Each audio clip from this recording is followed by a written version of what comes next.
presque toutes les caméras sous-marines échouent face à ces animaux. Pas par manque de lumière, par manque de contour. La mise au point automatique cherche du contraste, une ligne, un changement de couleur, quelque chose à quoi se raccrocher. Devant un corps transparent, elle ne trouve rien. L'objectif parcourt toute sa plage, encore et encore. Il cherche un objet qui, optiquement, n'est pas là. Si un instrument conçu pour capter la lumière rencontre ce problème, il vaut la peine de se demander ce que cela signifie pour un œil. Ce n'est pas un animal caché. C'est un animal qui a cessé de participer à la lumière. Vous pouvez l'avoir devant vous, le regarder droit, et tout ce que vous voyez, c'est l'océan derrière, intact, comme si l'espace occupé par ce corps n'était occupé par rien. Il existe pour le toucher. Il existe pour la faim. Il n'existe pas pour les yeux. Quand l'évolution trouve la même solution encore et encore, chez des animaux qui n'ont aucun lien de parenté entre eux, cela signifie presque toujours la même chose, qu'ils répondaient tous à la même question. Car l'océan pose un problème presque impossible. Où se cacher quand il n'existe aucun endroit où se cacher? La réponse ne fut pas de mieux se cacher. Ce fut de disparaître de la lumière. Il existe un animal qui résume ce problème mieux que tout autre. Il est transparent, il dérive dans tous les océans du monde, et très peu de gens savent ce que c'est. Nous y reviendrons dans un instant, mais il faut d'abord comprendre contre quoi il lutte. L'océan ouvert est l'habitat le plus vaste de la planète, et aussi le plus vide. Ni le récif, ni la côte, ni les fonds. La colonne d'eau, les milliards de kilomètres cubes entre la surface et le plancher océanique. C'est, de loin, le plus grand espace habitable de la Terre. Et à l'intérieur, il n'y a absolument rien. Pas un rocher. Pas une plante. Pas un grain de sable. Un animal qui vit là passe son existence entière suspendu dans l'eau, sans avoir jamais touché une seule surface solide. Sur Terre, un prédateur arrive par quelque part. Il y a des directions sûres, le sol en dessous, un tronc derrière, un fourré sur le côté. En pleine mer, il n'y en a aucune. La menace peut venir d'en haut, d'en bas, de n'importe quel côté. Chaque animal occupe le centre d'une sphère, et toute la surface de cette sphère est exposée. Et il y a pire que l'absence de cachette, l'absence de référence. Le camouflage, tel que nous le connaissons, consiste à ressembler à quelque chose. Le phasme fonctionne parce qu'il existe des branches. La sole fonctionne parce qu'il existe du sable. Toute stratégie de camouflage a besoin d'un fond à imiter. Au milieu de l'océan, il n'y a pas de fond. Ou plus exactement, le fond, c'est la lumière. Une lumière bleue qui descend d'en haut, qui s'éteint avec la profondeur, qui change avec l'heure, avec les nuages, avec l'angle depuis lequel on la regarde. Un animal qui veut passer inaperçu ne doit pas ressembler à un objet. Il doit ressembler à un espace vide, éclairé. En des centaines de millions d'années, l'évolution n'a trouvé que 3 façons de disparaître dans un océan sans cachette, et la mer les a toutes utilisées. La première, c'est le miroir. Les poissons argentés, comme les sardines, les harengs ou les maquereaux, couvrent leurs flancs de cristaux réfléchissants orientés de telle sorte qu'ils renvoient exactement la lumière qui viendrait de derrière eux. Cela fonctionne de côté. Cela échoue vu d'en bas. La deuxième, c'est la contre-illumination. Beaucoup d'animaux de l'océan intermédiaire portent des organes lumineux sur le ventre et émettent vers le bas une lueur faible qui efface leur propre silhouette contre la clarté de la surface. C'est une solution coûteuse, il faut produire de la lumière, mesurer celle du milieu et l'ajuster en permanence. La troisième est la plus radicale des 3 et aussi la plus répandue chez les petits animaux. Ne pas imiter la lumière, la laisser passer. Et c'est ici que revient l'animal du début. Les salpes sont des animaux en forme de tonneau, ouverts aux 2 extrémités. Elles pompent l'eau à travers leur corps, filtrent le plancton et rejettent le reste par l'arrière. Le même mouvement leur sert à manger et à se déplacer. Certaines vivent seules. D'autres s'assemblent en chaînes de dizaines d'individus, longues de plusieurs mètres, qui tournent lentement dans le courant. Et elles sont presque entièrement transparentes. À travers une salpe, on lit sans difficulté l'eau qui se trouve derrière. La seule chose que l'on distingue nettement est une petite masse sombre, l'intestin, chargé de ce qu'elle vient de filtrer. Ce qui est remarquable, c'est qu'elles ne sont probablement pas devenues invisibles exprès. Un corps dont la fonction est de laisser passer l'eau n'a pas besoin de beaucoup de structure, et un corps sans structure n'a pas grand-chose à réfléchir. La transparence leur est venue presque en cadeau. Pour les autres animaux de l'océan ouvert, ce ne fut pas si simple. À 1000 mètres de profondeur vit une pieuvre qui n'existe presque pas pour la lumière. Elle a 8 bras, un manteau, un siphon et un cerveau, comme n'importe quelle autre pieuvre. Mais quand la caméra d'un submersible l'atteint, on ne voit pas un animal, on voit un contour vaguement présent, comme une empreinte de doigt sur une vitre, et à l'intérieur de ce contour, 3 choses sombres qui flottent. Pour comprendre ce que cet animal a accompli, il faut d'abord comprendre pourquoi un corps normal se voit. Un animal n'est pas visible parce qu'il a une couleur. Il est visible parce qu'il renvoie la lumière. Et il la renvoie parce qu'il est fait de matériaux différents collés les uns aux autres. La lumière voyage à des vitesses différentes selon le milieu qu'elle traverse. On mesure ce comportement par un nombre, l'indice de réfraction. L'eau de mer a un indice d'environ 1,33. Et ce nombre est la clé de tout ce qui suit. Car un corps vivant est plein de choses qui ne correspondent pas à cette valeur. Les protéines avoisinent 1,50. Les lipides, les membranes cellulaires, les fibres de collagène, tous se situent au-dessus de l'eau qui les entoure. Et chaque fois que la lumière franchit l'une de ces frontières, elle dévie un peu. Une seule frontière se remarque à peine.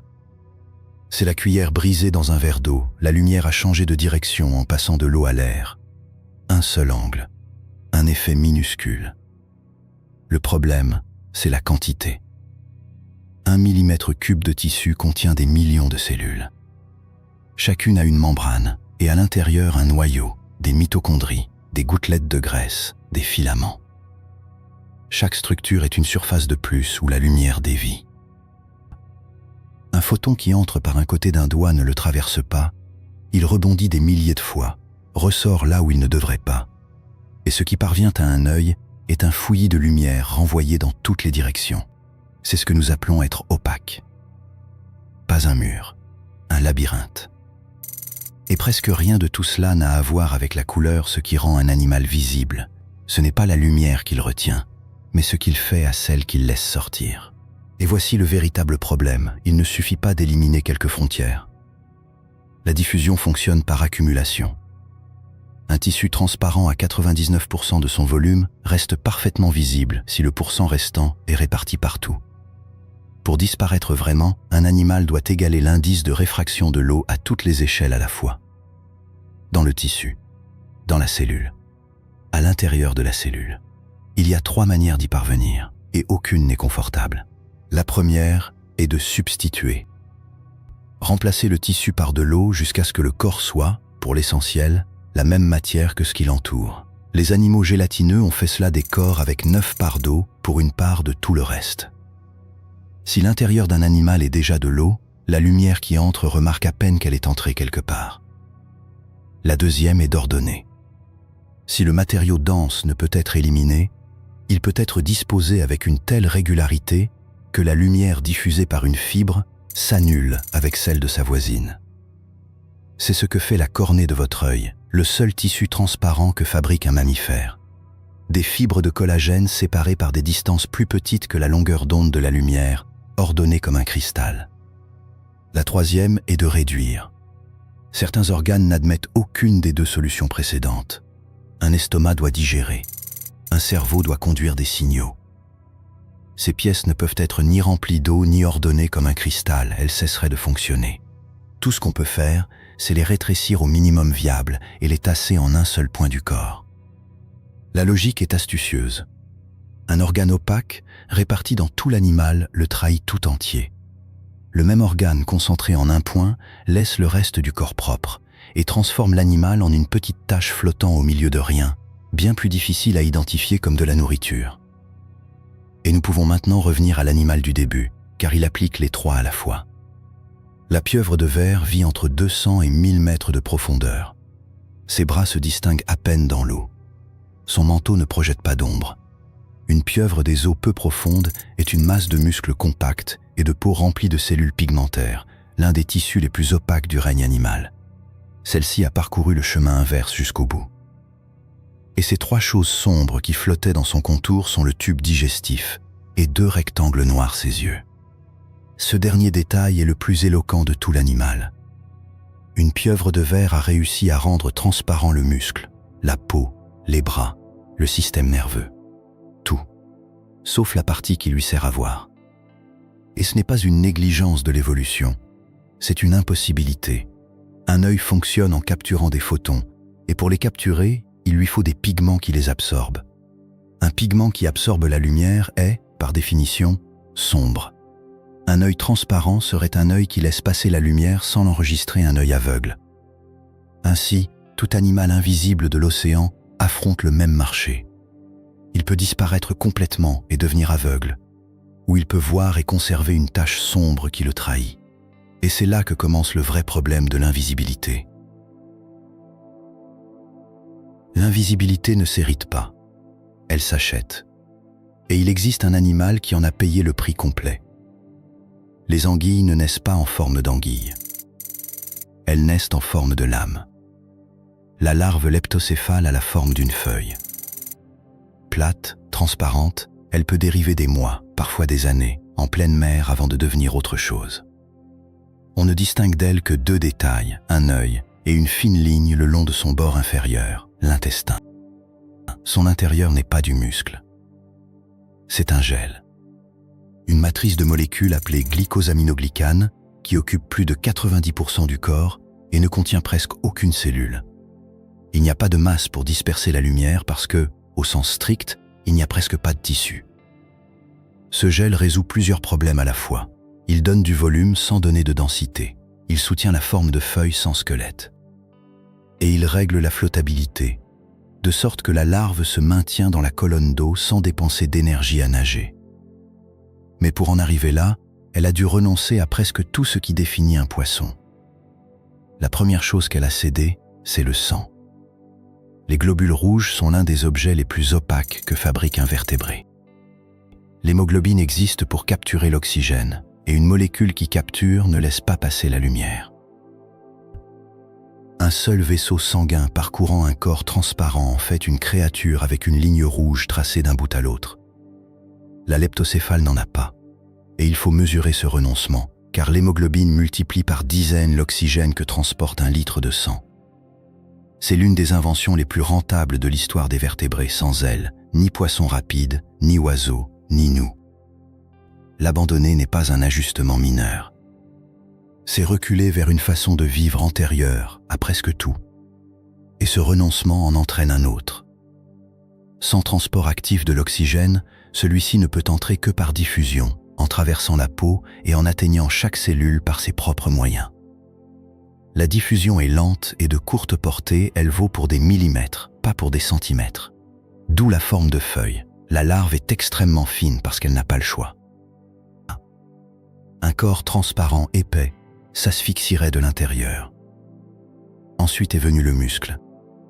Le tissu musculaire est dense, plein de fibres en faisceaux et de mitochondries qui empilent des membranes. C'est exactement le genre de structure qui disperse la lumière. Un animal transparent doit le réduire au minimum. Et cela signifie renoncer à la vitesse. Presque aucune créature invisible de l'océan ouvert ne peut fuir. Elle n'accélère pas, n'esquive pas, ne poursuit pas. Elle se déplace lentement, à la dérive ou par contraction paresseuse. La leptocéphale ondule sa lame et avance, mais jamais assez vite pour que cela la sauve de quoi que ce soit. C'est un pari absolu. Un poisson argenté qui est repéré peut encore courir. Un animal transparent qui est repéré a déjà perdu. Il reste un renoncement, et celui-là ne se négocie pas. Un corps fait de 9 parts d'eau n'a rien pour se défendre. Pas d'écailles, pas de carapace, pas de peau épaisse.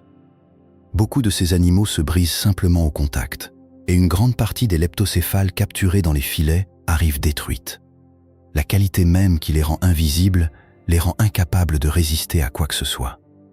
Il y a une dernière chose que ces animaux ne peuvent pas éviter, et c'est la plus gênante de toutes. Un animal transparent qui mange cesse d'être transparent pendant des heures. La nourriture est opaque.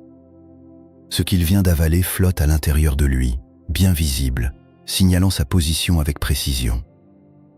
Certaines espèces règlent cela en tapissant leur intestin de tissus réfléchissants ou de pigments noirs. D'autres l'orientent à la verticale pour que son ombre soit la plus étroite possible vue d'en bas. La leptocéphale, elle, a cette fine ligne le long de son bord inférieur. C'est la seule chose d'elle qu'un prédateur puisse trouver. Pendant des siècles, personne n'a su ce qu'étaient ces animaux. On les a décrits comme des espèces à part entière, avec leur nom scientifique, parce que rien n'y suggérait de jeunes anguilles. Il a fallu en voir une se transformer en captivité, à la fin du XIXe siècle, pour comprendre que ces lames de gélatine étaient un chapitre d'une vie qui s'achevait en un animal tout autre. Et cette fin est ce qu'il y a de plus remarquable dans toute l'histoire. Elle mérite qu'on s'y arrête, car elle pose un problème qu'aucun autre animal transparent n'a à résoudre. L'invisibilité de la leptocéphale a une date de péremption. Vient un moment où la larve quitte l'océan ouvert, s'approche de la côte et a besoin d'un autre corps capable de vivre collé au fond, de résister. Un corps avec du muscle, de la peau épaisse, du pigment. Tout le contraire de ce qu'elle a été. Il lui faut de la matière pour le construire. Et elle n'a aucune réserve, car un animal transparent ne peut pas se permettre d'accumuler de la graisse.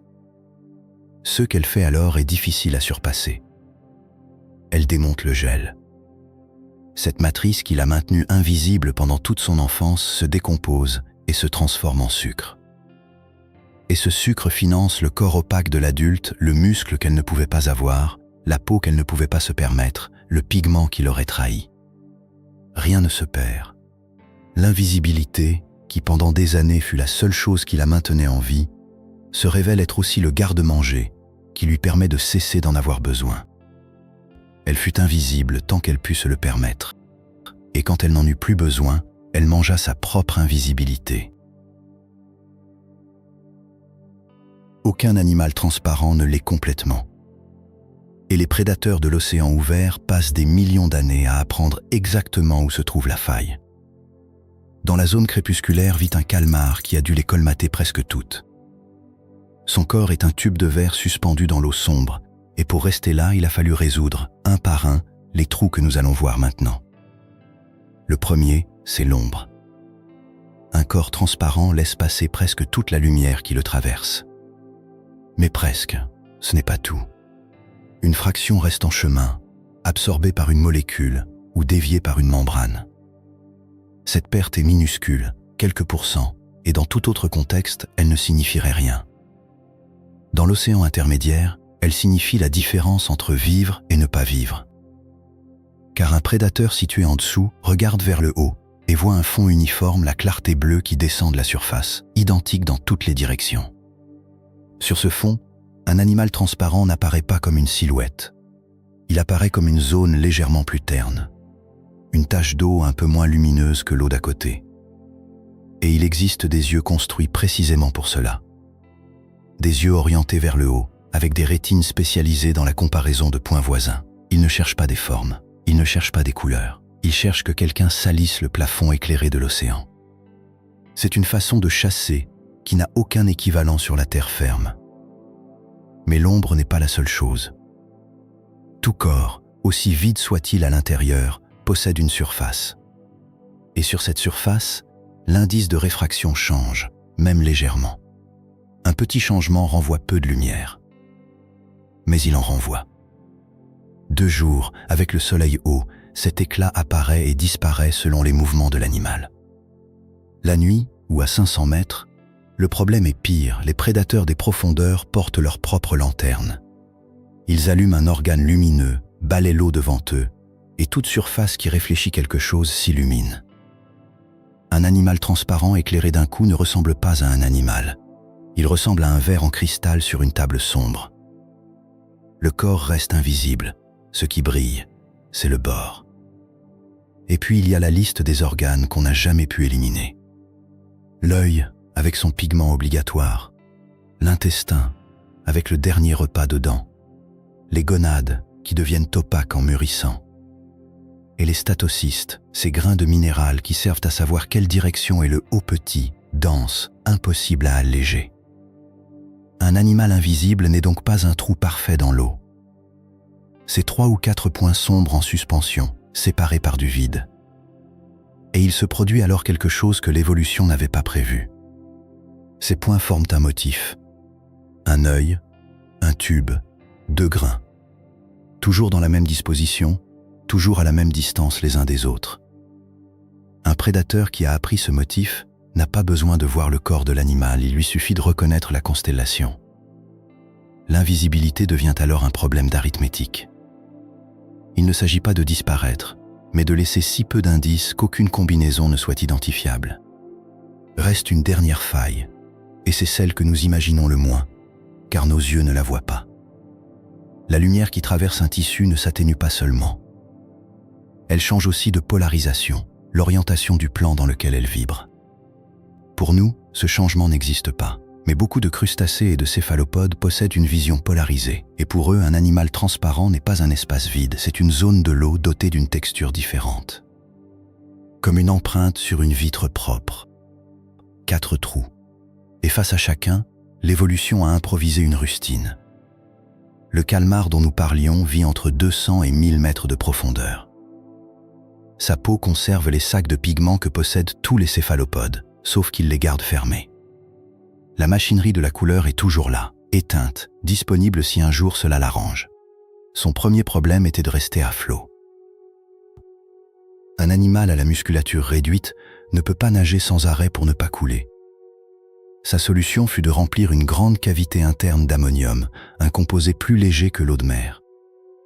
Cette chambre le soutient sans le moindre effort. Et elle fait autre chose, elle lui permet d'occuper un grand volume sans gagner en opacité, car presque toute sa taille est un liquide que la lumière traverse comme elle traverserait l'océan. Son deuxième problème, c'étaient les yeux. Grands, sombres, impossibles à éclaircir, suspendus au milieu d'un corps par ailleurs propre. Avec une circonstance aggravante, plus un animal vit profond, plus ses yeux tendent à être grands, car il reste moins de lumière à recueillir. L'organe qui le trahit le plus est justement celui que la profondeur oblige à agrandir. La solution de ce calmar est l'une des plus élégantes de l'océan. Sous chaque œil, il porte des organes lumineux qui émettent vers le bas. Quand un prédateur l'observe depuis les profondeurs, il ne trouve pas 2 taches noires découpées contre la lumière de la surface. Il trouve 2 points qui émettent exactement la même quantité de lumière que l'eau qui les entoure. Il n'a pas rendu ses yeux transparents. Il a fait en sorte que ses yeux brillent juste assez pour effacer leur propre ombre. Cette idée mérite qu'on s'y arrête, car elle renverse tout. Poussée à l'extrême, l'invisibilité cesse de consister à ne pas émettre de lumière. Elle consiste à en émettre la quantité exacte. Mais ce réglage est délicat. La lumière ambiante change avec l'heure, avec la profondeur, avec un nuage qui passe en surface. Si le calcul rate de peu, l'animal cesse d'être un trou dans l'eau et devient une petite lampe allumée au milieu de nulle part. Et là-dessous, il y a des yeux construits, spécifiquement pour chasser des erreurs de cette taille. Arrivé à ce point, la conclusion semble évidente. L'invisibilité a une faille. Il reste toujours une ombre, un reflet, un organe impossible à éclaircir. La transparence parfaite n'existe pas, et c'est pour cela que les animaux invisibles continuent d'être chassés. Cette conclusion est confortable, et elle est fausse. Car nous avons regardé au mauvais endroit depuis le début. Revenons un instant aux failles. Une ombre d'1%. Un reflet de surface. Un changement dans la polarisation de la lumière.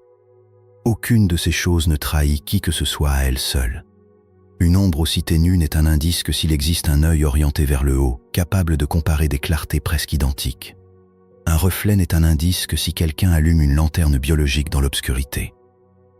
Et la polarisation n'est un indice que s'il existe des yeux capables de lire quelque chose qui, pour nous, n'est pas là. Aucun de ces yeux n'est apparu par hasard.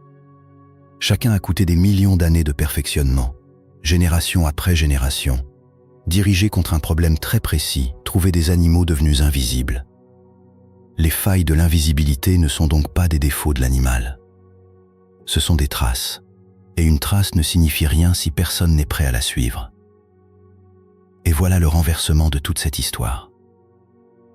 Nous avons parlé de l'invisibilité comme d'une course contre la physique. Elle ne l'est pas. La physique n'évolue pas. Un animal qui résout le problème de la diffusion de la lumière le résout pour toujours, et la lumière n'inventera pas demain une nouvelle façon de le trahir. Le véritable adversaire n'a jamais été la lumière. C'était l'œil de l'autre. Et l'œil de l'autre, lui, évolue. Cela fait de la transparence tout autre chose qu'une solution. C'est une position dans une partie qui continue de se jouer. Chaque progrès dans l'art de disparaître sélectionne, à la génération suivante de prédateurs, ceux qui voient un peu mieux. Et chaque progrès dans l'art de voir sélectionne, parmi les proies, celles qui disparaissent un peu mieux. Aucun des deux camps ne peut gagner, car le prix de la victoire est précisément ce qui crée le rival le plus capable. Un prédateur qui trouverait toutes ses proies se retrouverait sans aucune. Une proie que l'on ne trouverait jamais éliminerait celui qui la cherche, et avec lui la raison de rester invisible. Il existe un animal qui montre cette partie avec une clarté dérangeante. Et ce qui est intéressant, c'est qu'il ne faillit pas par négligence, il faillit précisément dans ce qui lui permet de se mouvoir. Les cténophores, ou méduses en peigne, occupent les océans depuis plus de 500 millions d'années. Ils forment un embranchement à part, sans lien avec les méduses malgré la ressemblance, et ils sont presque entièrement transparents. Ils se déplacent d'une façon qu'aucun autre animal n'utilise. 8 rangées de cils parcourent leur corps, et ces cils battent en séquence, comme une onde qui descend. C'est le plus grand système de locomotion par cils qui existe. Le problème tient à la façon dont ces rangées ont dû être construites. Pour pousser l'eau efficacement, les cils doivent être empaquetés avec une régularité extrême alignée, séparés par des distances très petites et très constantes. Et une structure périodique de cette taille fait quelque chose d'inévitable à la lumière. Elle la décompose. Quand un rayon atteint ces rangées, il ne les traverse pas proprement. Il se diffracte, se sépare en couleurs et renvoie une bande irisée qui parcourt l'animal d'un bout à l'autre. Ce n'est pas de la bioluminescence, le cténophore ne produit rien. C'est de la lumière étrangère, organisée par la géométrie de son propre moteur. Et l'éclat voyage en suivant le battement. Il apparaît, court le long de la rangée et s'éteint, encore et encore, au rythme du mouvement. Cet animal est donc invisible tant qu'il reste immobile et il s'allume dès qu'il nage. C'est un piège fermé. Il ne peut pas renoncer à ces rangées, car elles sont tout ce qu'il possède pour se déplacer. Il ne peut pas les désordonner, car elles perdraient leur efficacité. La structure même qui lui permet d'exister en pleine mer est celle qui annonce sa position chaque fois qu'il bouge. Et pourtant il est toujours là, après 500 millions d'années. Parce que cet éclat dure quelques millièmes de seconde, dans une eau sombre, à des centaines de mètres de profondeur. Pour le lire, il faut un œil très rapide, très sensible et très affûté. Un œil lent ne voit absolument rien pour lui. Cet animal continue de ne pas être là. Le cténophore n'a ni gagné ni perdu. Il est à égalité avec celui qui le poursuit, exactement comme il l'était il y a 100 millions d'années, exactement comme il le sera dans 100 millions d'années. Son éclat et l'œil qui tente de le lire s'ajustent l'un à l'autre depuis si longtemps qu'on ne peut plus les comprendre séparément. La vitesse de ce clignotement existe parce que cet œil existe. Et cet œil est rapide, parce qu'il a fallu rattraper ce clignotement. Et cela explique une chose restée en suspens depuis le début. La transparence a été inventée séparément dans presque tous les groupes animaux de l'océan ouvert. Méduses, cténophores, crustacés, mollusques, vers, poissons. Des lignées qui ne partagent rien. Ce n'est pas qu'ils ont tous trouvé la même bonne idée. C'est qu'ils jouent tous la même partie, contre le même type d'adversaire, sur un plateau où il n'existe aucun autre endroit où se cacher. Il y a une chose qu'il convient de dire à la fin de tout cela, la plus grande partie de l'histoire n'est pas encore écrite. La zone crépusculaire commence à 200 mètres de profondeur. Ce n'est pas loin. C'est la distance qui sépare 2 pâtés de maisons dans une ville, et pourtant c'est la région la moins connue de la Terre. Certains estiment qu'il y vit des centaines de milliers d'espèces jamais décrites. Peut-être plus d'1 million. Pendant des décennies, on a étudié l'océan intermédiaire en traînant des filets et en regardant ce qui remontait. Un animal fait de gel ne survit pas à ce voyage. On a compté ce qui arrivait entier, c'est-à-dire exactement le contraire de ce qu'il fallait chercher. Les spécialistes disent une chose qui donne le vertige.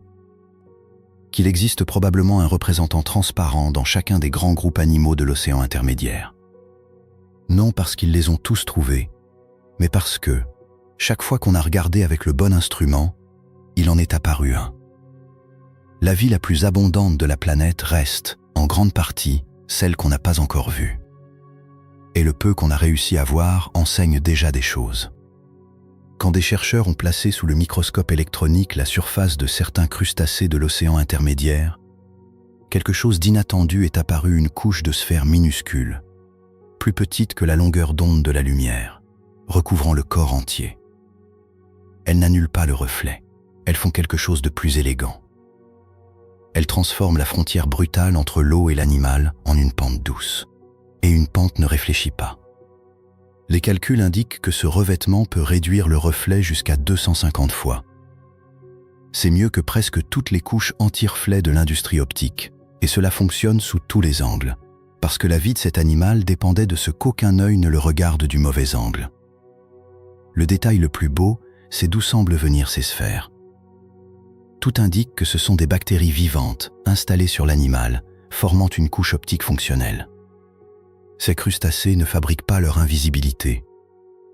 Ils la cultivent. Tout cela a commencé bien avant l'océan.